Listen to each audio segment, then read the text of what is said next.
Welcome to Rick's Corner. Today I have a very special guest. He's a pro wrestler, he's a bodybuilder, he's a well-known household name in pro wrestling, and it's really an honor to have Al Snow on here. And did you bring the head with you? They're running around here somewhere, yes. Okay, that's all that matters. And I'm really glad that we got to hook up and have you on the show, because there's a lot. I am too. I am too. I've known you for years, and I think the world of you. I think you're such a great guy, and I've always respected and admired all of what you've done and accomplished and all your experience and stuff, in wrestling and in bodybuilding and everything. You know, Al, it's funny. I was just talking to a guy. I live in an area that's all entertainment. It's all studios and special effects people and producers. And I was having coffee at Starbucks with a special effects guy. He's a biker. He's a big guy. And we were talking about some programs I've used for effects.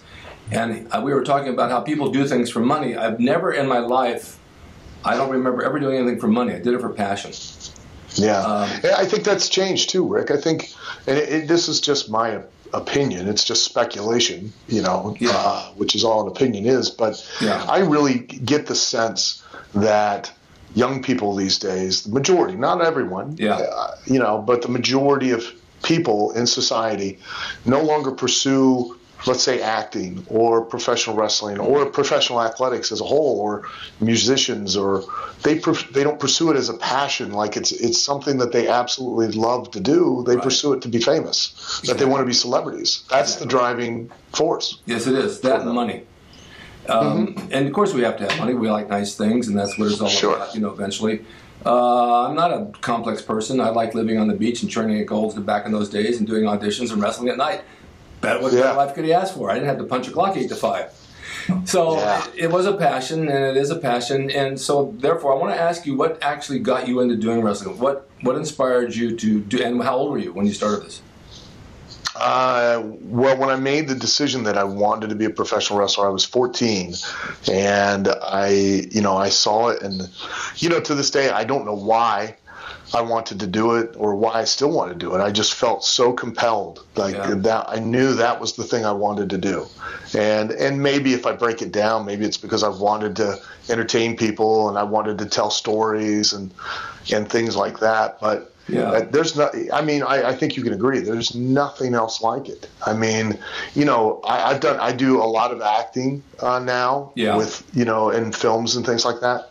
And it's very enjoyable. It's very challenging, but nothing can compare to what you do and how the rush you get when you go out in front of a live audience and you're capable of manipulating that audience's emotions through the art of physical storytelling. Yes. To the point where you can get them to react exactly the way you want them to react, to the point that you want them to react when you want them to react, simply by a facial reaction, body language.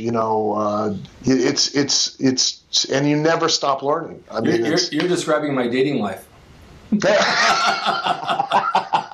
For a physical reaction. That's right. But you know what? You're absolutely right, because I've done a lot of film, and you show up, you're on a set 14 hours, and you go in front of the camera, then you sit down, and you don't have a reaction because it's film. There's no one there to cheer you on and do what you do. And like you said, you walk down the steps into the ring the first time, and the crowd's screaming and yelling, and you get this feeling, and you come out, you're on a high for 3 days. Wow, there's nothing like this. Just nothing like it.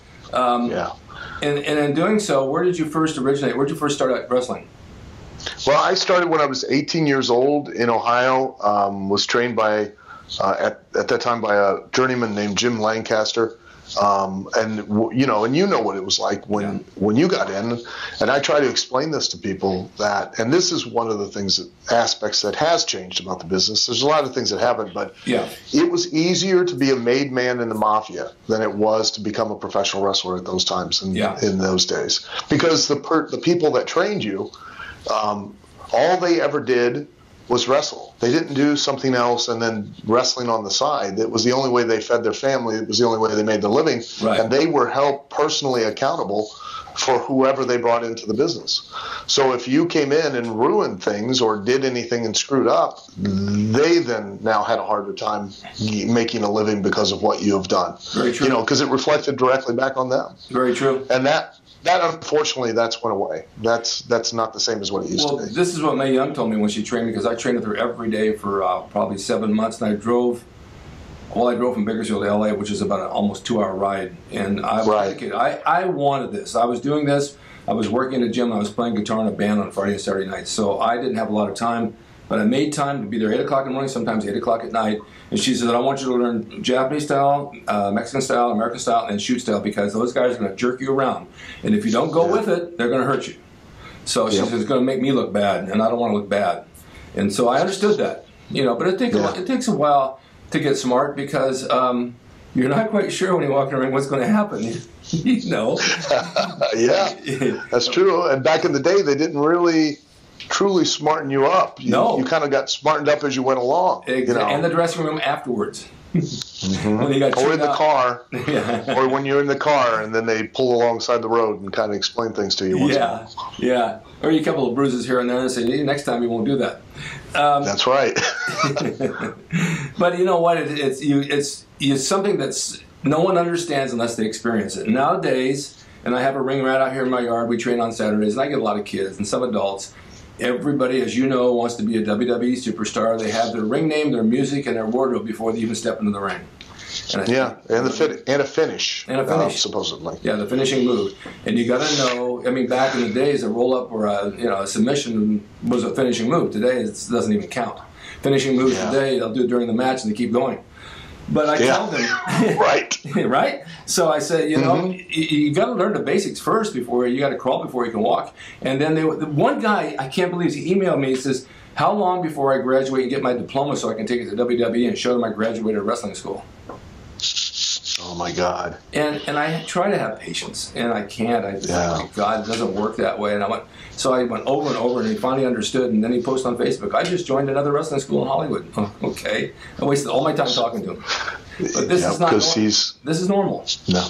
Yeah, it has become the normal, because it's, again, I personally, and again, it's just my opinion, but I think that open door policy of allowing the creation of these wrestling schools, and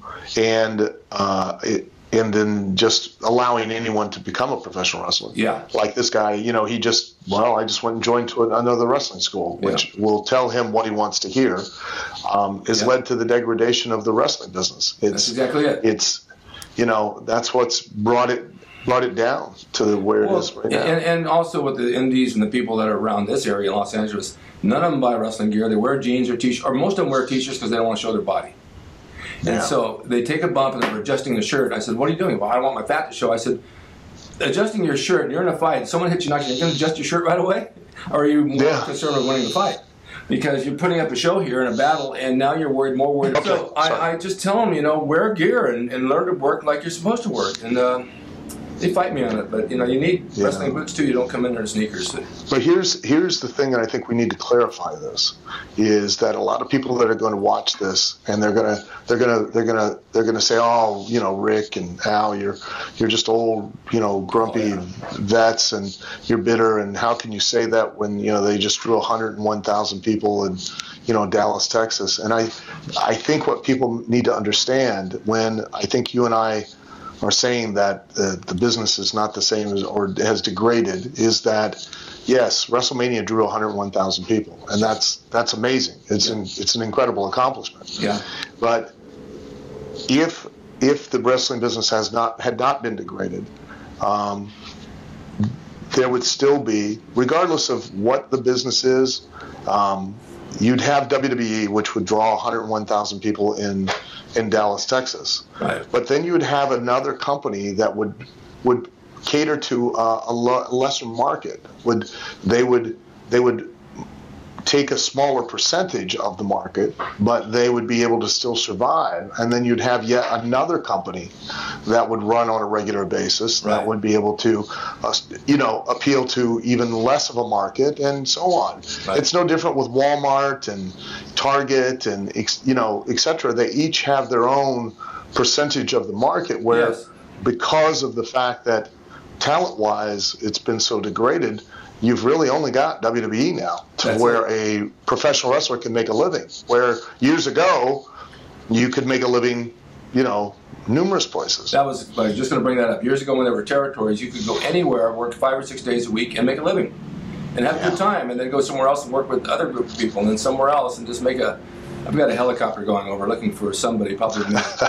They have to come at this time. I can. Of course they do. But you know, the other misnomer is that, you know, they'll say, well, it's a national promotion, and in wrestling, we've had national promotions in the past. Yeah. You know, when TV, the advent of television first started, we had a national promotion in the 50s. We had a national promotion in the late 30s. We had a national promotion again, you know, and then it trickled down and became regional promotions, and then, you know, and in this day and age, we could still have a national promotion, and then we could have regional promotions. It's still very possible. But how would you do that without the publicity on television? Well, you can't. You can, but you can't have it without the talent. Right. And that's the key. Is that, you know, everybody says that Vince killed the territories, but he didn't really kill the territories. What he did was he went out and he bought up all the good talent, all the workers, right. all the professional workers, right. And he left nothing but the wrestlers in the territories, and the wrestlers don't draw money. And, you know, and since that time, you know, the advent of the wrestling schools have started, and as such, that, you know, you've got young talent who are focused on more of a critical acclaim, i.e. having the best match on the show, right. As opposed to having the match that draws the biggest house. I see. Know? And that focus, that paradigm has shifted so dramatically that it's no longer about how many people we get through the door. It's now about who can have the best match. And as a result, we don't focus on business. We don't focus on making money. And then, as a result, fewer promoters have money to reinvest, to run more shows on a regular basis to continue to make an income. Because they're not making any money. I mean, it's about 20 people. Exactly, because everybody's there to impress right. the critic that's sitting in the audience to be written up as they had the best match, as opposed to, well, we only had 20 people. Well, that's not successful. Let's see if we can get 150. Yeah, plus they don't promote it properly. They put an ad somewhere on the internet and expect everybody to come out. And here in Los Angeles, there's so many other things to do on a weekend. Sure. People don't want to go. I've been to community shows here, and I left. This is horrible what they're doing. They're not even trained properly. They train for maybe 2 weeks, and they throw them in the ring right away. It's wrong. But it's true. That's true. This is how it is today. They're still making money, and there's still some pretty good guys there. This guy Miro, who's Rusev.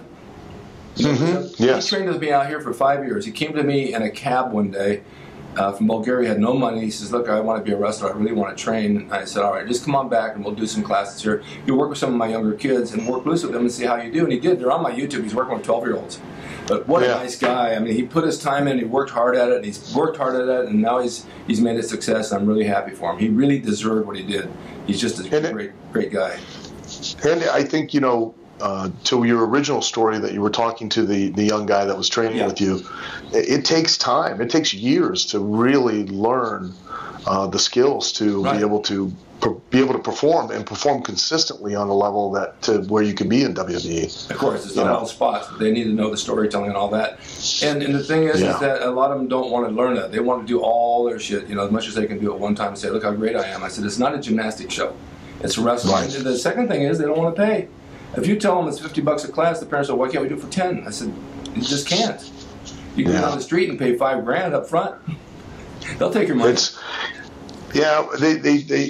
Everybody seems to fail to understand that, you know, being a professional wrestler is not like working at Walmart. Exactly. You're not hired and you're not fired. Yeah. It's a business relationship between you and the wrestling promoter, and the wrestling promoter invests his time and money in you. Right. But he's only going to invest that time and money in you if you're willing to invest that time and money in yourself. Yes. And if you're not willing to even invest $50 a class in yourself to be properly trained, then how are you going to convince somebody? Because here's how much 30 seconds of television time costs on TNA. It used to be this was the going rate for WWE for commercials, but I don't know what it is now. I'm sure it's more. But I know on TNA it's still $50,000 for 30 seconds of television time. Yeah, I believe it. So you're asking a promoter to invest for a 6-minute match $300,000 in you of television time. Yeah. And yet you won't pay $50 a class. Yeah. Crazy. Trying to see where that logic matches up. I don't really understand. Most of the world is not logical. As you get older, and you start to reach my age, and you watch the news in the morning, and you see what goes on in the streets at night, especially here in LA, and the stupid people that do stupid things, you think, I don't even want to step out of the house anymore. Because it's so idiotic. And I go to the gym to train. I train old school style. And I see people doing exercises, and they're throwing the cables, and they're throwing the weight around, they're doing this, and nothing's coming out of it. And then they hire a trainer that trains them, who's picking his nose and on the phone, and it's like it's not the same world. It's just not the same world. It's sad. Yeah. It makes me feel bad. But yeah, I agree. And then again with bodybuilding, what do you think of the way it was back when myself and Arnold and all the guys trained in the 70s compared to now with all the big guys that are huge? I think that I would wish it would go back. Yeah. And here's why. Yeah. And you know, my wife is a professional bodybuilder. You know, she's a competitive bodybuilder, and we talk about it all the time. You know. But I went for the first time. I've never actually went to like a bodybuilding show. Yeah. And I was disappointed.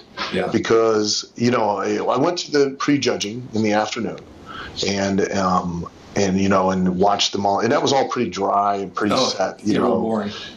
Yeah, but then I thought, wow, okay, you know, the evening, that's where it's going to be a show. You know what I mean? These guys are going to come out, and they're going to go through their prerequisite of poses, but they're going to kind of put a little pizzazz in it and try to wow the judges and, you know, kind of stand out. And other than an advent of music, you know, some advent of music, they didn't. They just went through, and the builds are different than what they used to be in the 70s. Totally. You know, it's more about monstrous size than it is about symmetry and shape and you know, the aesthetics. You know, and I prefer that. You know, when I always aspired, you know, which I'm never going to achieve, but if I were going to aspire, I would try to aspire to, you know, what, you know, a bodybuilder used to look like in the 70s. You know, Frank Zane, Steve Reeves, even Arnold Lou Ferrigno, you know, Franco Colombo. I mean, those guys they were big guys, you know, Cats, Robbie Robinson. Yeah. Robbie's, you know, I can go down they looked incredible because they were all so proportionate. They were big, but they were fit together like a jigsaw puzzle. If you were to take a silhouette of all of them on stage, you'd know each one by their outline. Today, you would. A silhouette in an outline, you would know who's who. Yeah, they all look the same. True. The thing with the drug situation back then, it wasn't that big. I mean, you didn't have much to work with. You had some Deca, some testosterone, some deep ball, and some Winstrol Anavar. That was it, and it wasn't taken in huge amounts. It was taken just enough to keep you in a little good shape. But the major part was diet, and was high protein, low carbs.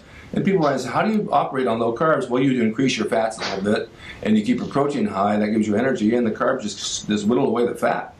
And it works real well until you get to a certain age like I am now, and it's like, why isn't it working like it used to? You know, I blame my girlfriend, oh boy, she hears this, for bringing out ice cream and little treats every night when we watch TV. I said, I can't do this. Oh, it's just a little bit. It's not going to hurt you. She's a marathon runner, so it's not going to hurt her. It's hurting me. It's hurting me. I had an 8-pack. I think I'm down to 1.5 now. And I can't live like this anymore. When I look in the mirror, it's like depressing. So I stopped eating this for the past couple of weeks, and it starts to level out right away. But it doesn't level out as quick as it did when I was 30. No. As you get older, I found that two things. One, I have to do twice the amount of work to get half the results. Right. And then the recovery time, it takes so much more to recover compared to what it used to when I was younger. I wish I could realize that, because I'm going in the gym 6-7 days a week.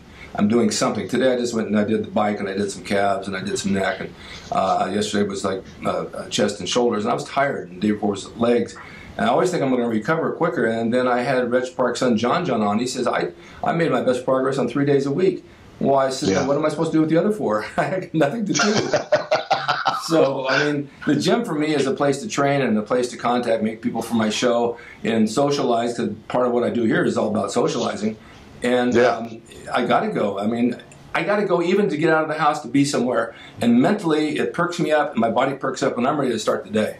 If I was to sit home like some people till noon, no, I can never, ever do that. Yeah, I can't either. I won't even get surgery on my knee, which I need desperately because I know I got to stay home for a few days. I can't stay home. Oh, jeez. I got to get to Starbucks.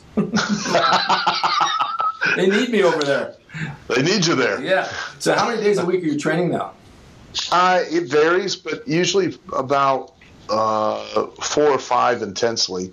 It just varies, but depending on my travel schedule. Yeah. I'll try I know I'm going to be off for a good 3 or 4 days because of traveling. I'll try to get a good hard 4 or 5 days in before I leave. Yeah. Sounds like that. And then I'll use those 3 or 4 days that I'm out on the road to recover and Do you to stay get back on that 4 days? I try to as best I can. It's really important. And I mean, keep the protein high even when you're recovering. That's when you're going to use it anyway. Yeah, and I've been trying to over the last few years. I met D.H. Kiefer. Yeah. Who had created that carb backloading diet, and it seems to work pretty well for me. Tell me how you do that. Throughout the day, it doesn't matter when you work out, but you prior to working out, you try to eat as little or no carbs. You can eat vegetable carbs but really nothing else. And then once you work out, and of course you have to work out pretty intensely. Yeah. To break the muscle fibers down and everything, you pretty much that first meal especially, and then a second meal, you pretty much eat whatever you want. I mean, then the crappier, the junkier the carbs, the better, because it all goes to right into the muscle. And then once you've done that, then throughout that next 24-hour period until you work out again, it's no carbs, it's minimal or no carbs, and those carbs that you took in the night before or the day before carry you through, and then your body is it keeps your glucose and your glycogen levels pretty static, and causes your body to burn the fat, and then to use what you've kept from the night before as energy until you work out again, and then So basically, eat again to restore. You don't have breakfast that day that you train? No, you can. You can, but you just take in protein. Okay. You take in very. Do that. They won't train, or they won't even eat before they go do their cardio work. I have to have gas and something in my stomach to burn when I'm there. Otherwise, I just don't feel great. But afterwards, I do have my protein. I have somebody was taking eat gummy bears because you need the sugar to go back into your muscle for the glucose.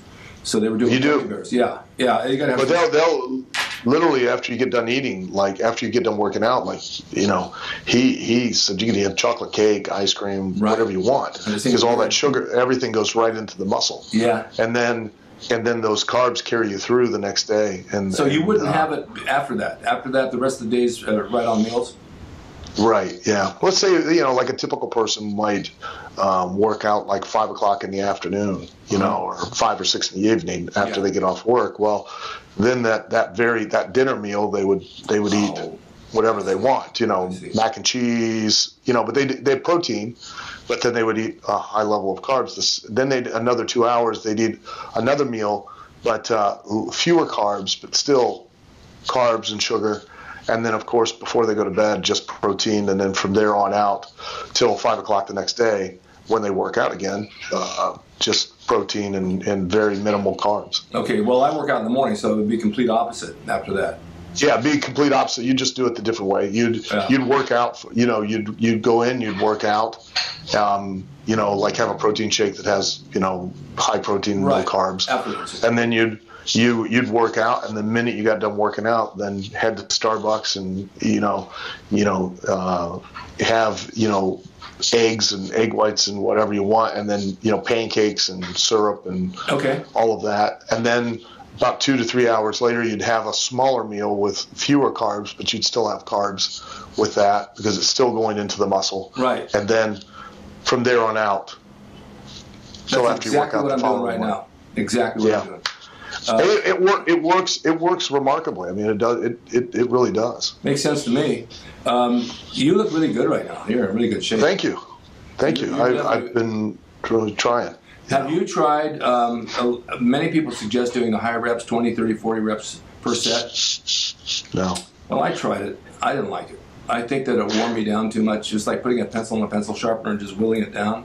So I did it for a few months, and I'm always under the theory, which I did when I first started training, you put more resistance on a muscle, it's got to respond and grow. So I always went heavy. I was doing 65-pound curls and 60-pound curls, 55s, whatever. Bench 455, you know, heavy. I can't bench anymore. I got a bad shoulder and a torn tricep, but that's okay. I'll use machines and go heavy. So I switched over on my curls to 7 reps, heavier, for 2 weeks, and triceps the same way, and they just started to fill out because that's what my body responds to. Now, some people say, oh, no, 20 or 30 reps, you'll get huge. No. Dave Draper told me years ago, Rick, don't overtrain the bicep. He said it's a small muscle. If you overtrain it, it'll turn into a peanut. It won't respond. Yeah. And I started several years ago, started training like the old-time strongmen and the old-time wrestlers back from the late 1800s to the early 1900s. Yeah. And the reason I did, if you Google George Hackenschmidt, and they look incredible. These guys look amazing. They didn't have steroids by no means, did they? Nor did they know what a calorie was. No. Nor did they know what protein was, or carbohydrates, or anything. And in the manner that they lifted, in the exercises they did, I tried to adopt that, and that's what I've been doing ever since. I haven't bench pressed, Rick. I haven't bench pressed in truly bench pressed in probably 5-6 years. I haven't either. I went to the dumbbells for a long time, went up to the 150s. But like I said, I ripped my right tricep. My left shoulder is frozen with arthritis. So I can't, I don't know what I can do anymore. I don't know. But they have so many machines today that can bypass that. It's still resistance. If you close your eyes and you're on a machine that's getting the same motion, you can almost visualize you're using a dumbbell and get the same effect mentally. Because your body's going to tell your mind what to do anyway. I primarily, for my chest and shoulders and triceps, I just do body weight stuff. I just do push-ups and then the chest expanders, the old-time chest expanders. That's why you're so good. And I just use, and most of the moves that I utilize are all compound movements. Yeah. Where I have to use my legs in conjunction with my back and everything else that I work. You know, remember the old shovel lift that that they used to do, where they put all the weight on the one end of the bar and treat it like I do things like that. You know, do you have people at the gym stare at me? What's that? Do you have any injuries? I've got plenty of injuries. Yeah, plenty. You have to. What's your worst injury that you have that bothers you now?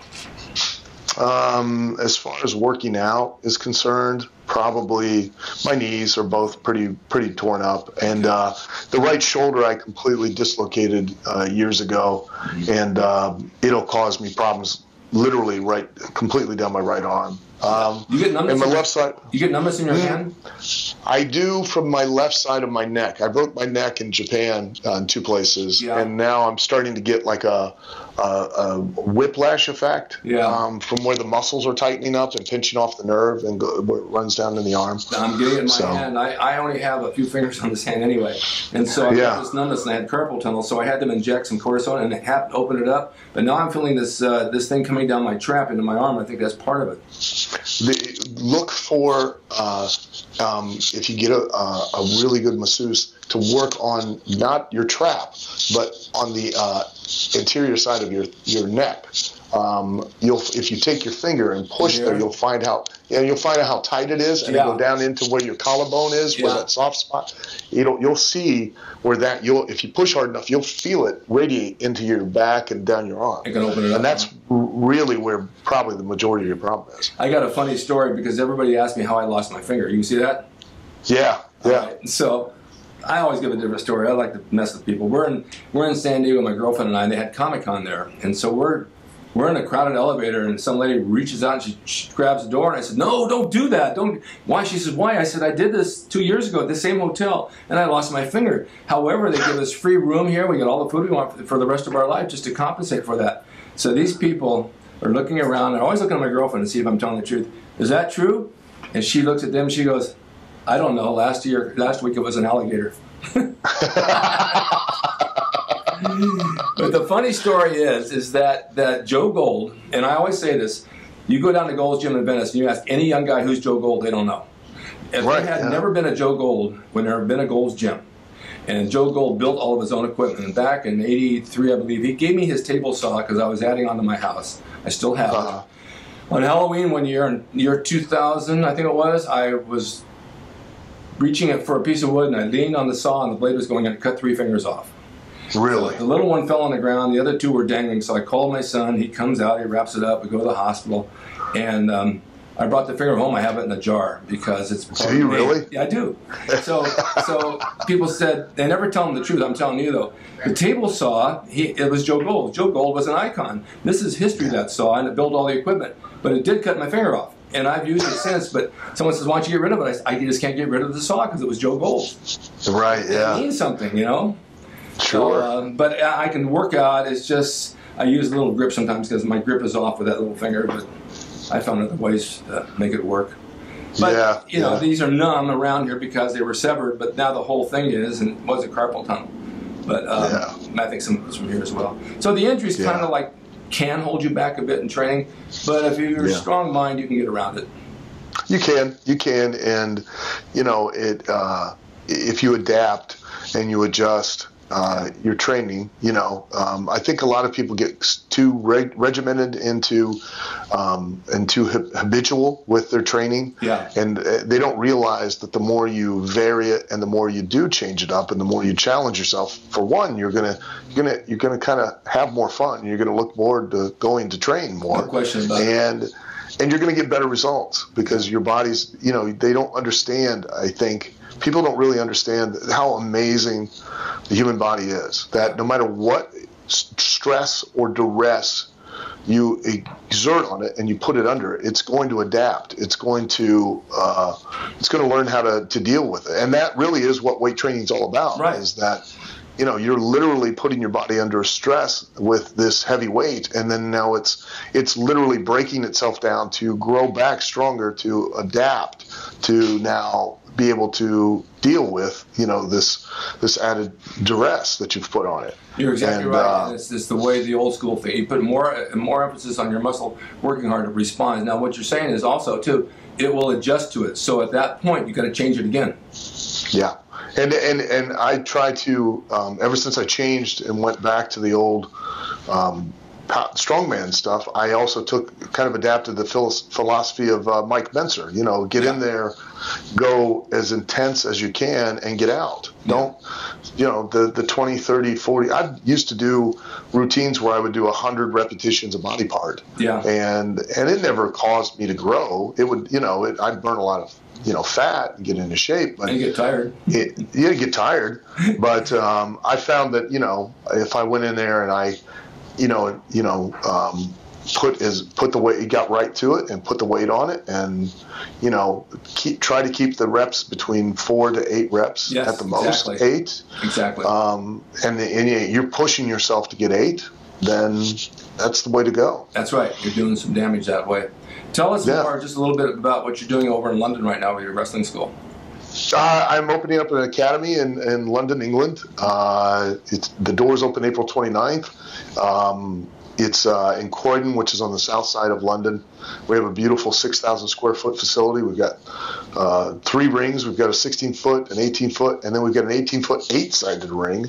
First time I've ever seen one of those things. No. Huge matted area, and I just...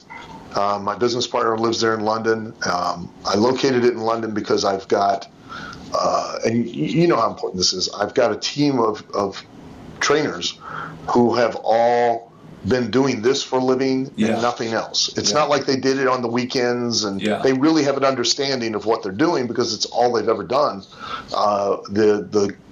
With the minimum of probably 12 to 15 years of experience doing this and nothing else for a living. Do you think the market's good over there? The market's good for a wrestling school? Oh, it's fantastic right now. Yeah. The wrestling is booming over there, especially on the independent scene, because there's no WWE presence like there is here in the States. Oh, yeah, that makes sense. You know, and not a continuous, constant presence. And so that opens the market to, you know, to all these other smaller promotions, and they're doing great. I mean, there's a big boom right now as far as, you know, the wrestling business is concerned over there. But I couldn't, you know, regardless of that, I couldn't gather that many kind of trainers Because what I always try to liken it to is, and a lot of people don't understand, is if you go to a wrestling school, you're learning a vocation. Yeah. You're learning a skill, and it's no different than going to college or technical school, or you're going to pay a tuition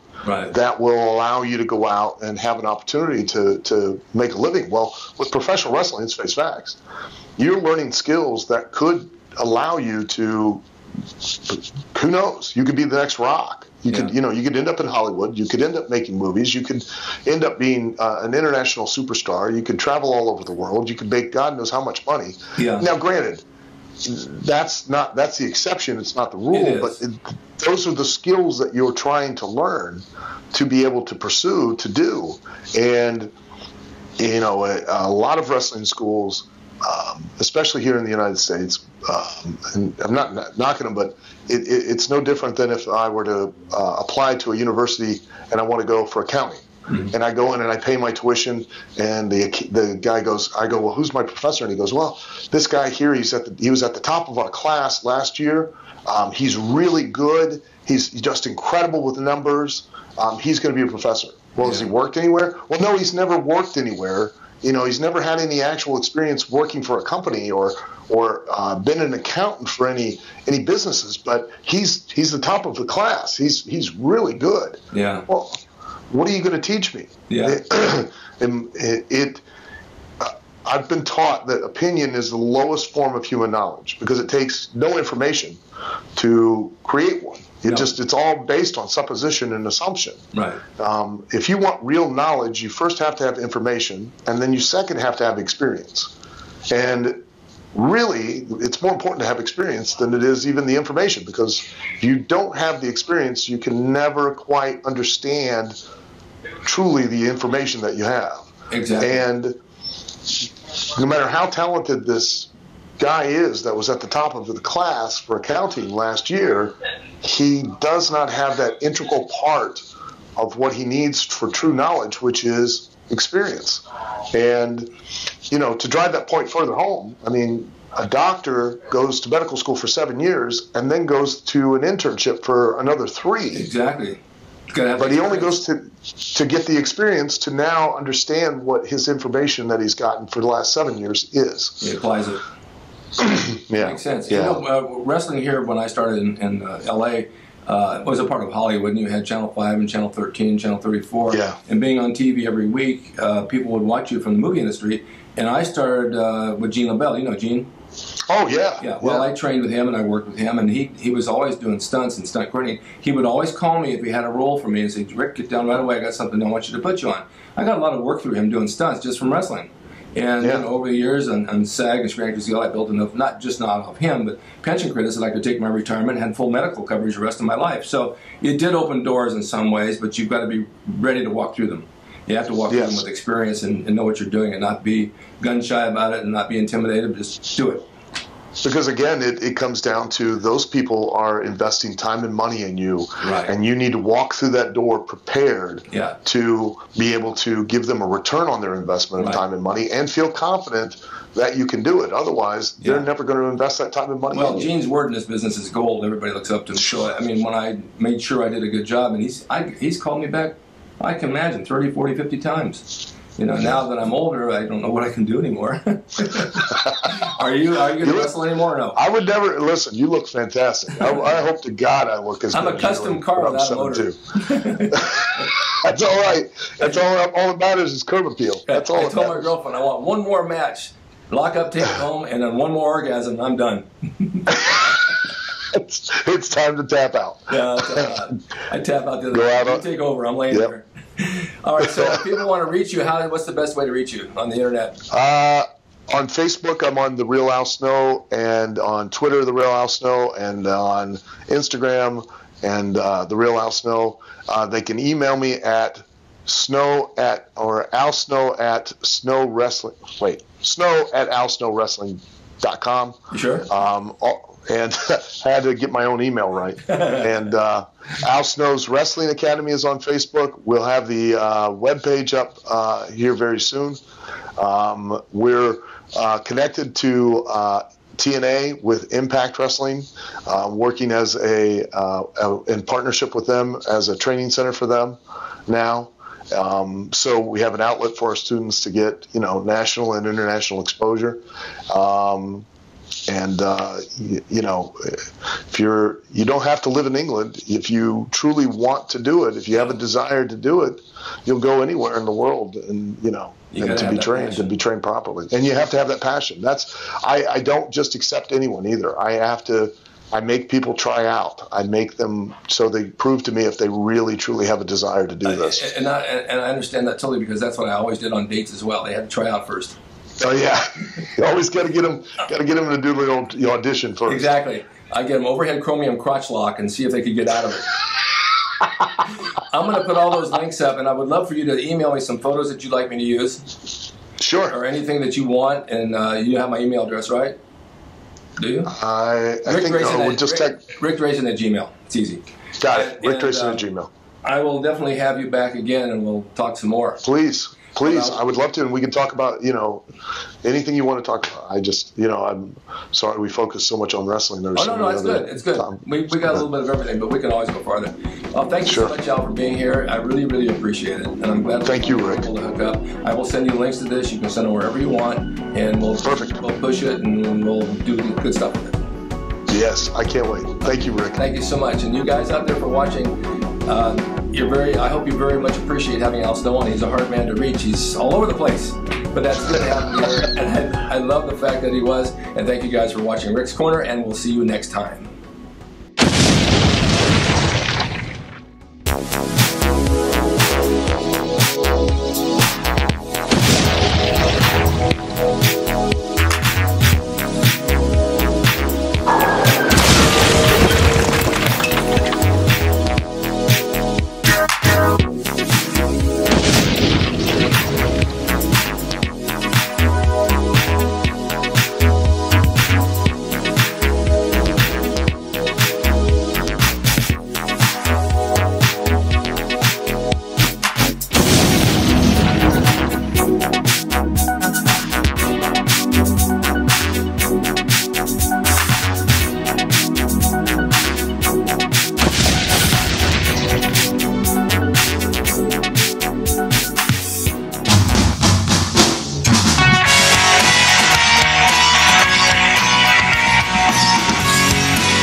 RickDrasin.com. He is